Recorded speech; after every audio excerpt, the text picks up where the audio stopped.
registered physiotherapist. Today I'd like to talk about a very common repetitive strain type injury. It's called golfer's elbow. And essentially what golfer's elbow is, it's inflammation of the medial epicondyle, which is essentially the insertion point of all of your wrist flexors. Now, very, very common injury. You see it a lot with individuals who do repetitive gripping, repetitive sort of wrist flexion positions. So see it a lot with individuals working on computers, on the keyboard for a long period of time, smartphones. You also, the reason it's called actually golfer's elbow is because of the repetitive flexion, right, when somebody swings the golf club in terms of that inwards movement of your wrist, which is the opposite of another very common condition that people are aware of is called tennis elbow, which is essentially the opposite, which is inflammation of the wrist extensors.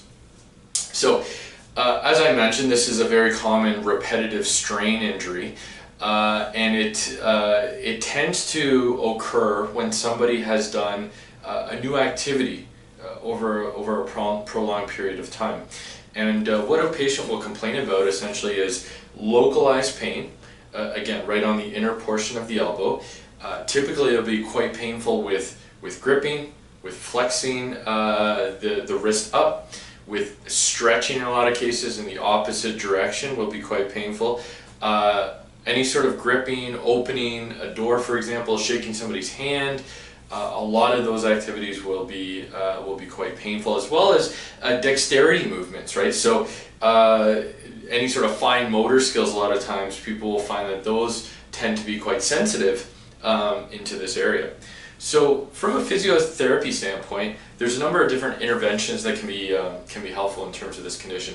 One is what I find, again, because this condition it becomes quite irritable in terms of it doesn't take a lot to actually aggravate these symptoms. What I typically recommend is some form of brace initially. So there's a brace which goes around, essentially around the elbow here, and it helps, typically this brace can be helpful either for the tennis elbow or for the golfer's elbow in the inner portion of the elbow.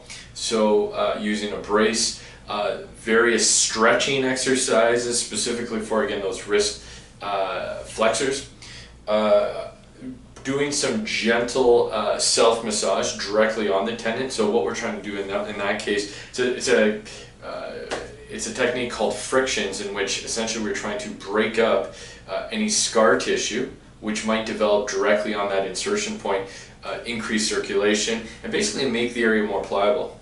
Then from there, as those symptoms start to reduce, the real key then is to actually strengthen all of those wrist flexors again, wean the patient off of the brace, and then from a strengthening standpoint, we want to make sure that we're strengthening more of these sort of functional conditions. So for example, somebody who has to do lots of, let's say, lifting throughout the day, we're going to want to make sure that at some point, once the condition settles down, that we start to engage in specific lifting techniques so that they can return to those activities feeling protected, feeling safe, and again, not aggravating those symptoms. Other modalities, ice can be helpful, again, as a sort of a numbing that region, can help to prevent inflammation. Different modalities, for example, therapeutic ultrasound, again, directly on the insertion point. There are also some very good acupuncture points for those wrist flexors and again into that insertion point, which can be quite helpful. Again, very, very common injury. With these conditions, what I find is it can take some time to get to the point where the patient is able to get back to a full grip, full intensity of a grip, pain-free, because of how irritable this condition can be. Great. If you have any specific, again, questions, concerns for me, please leave a comment below, and I thank you for watching the video. Take care.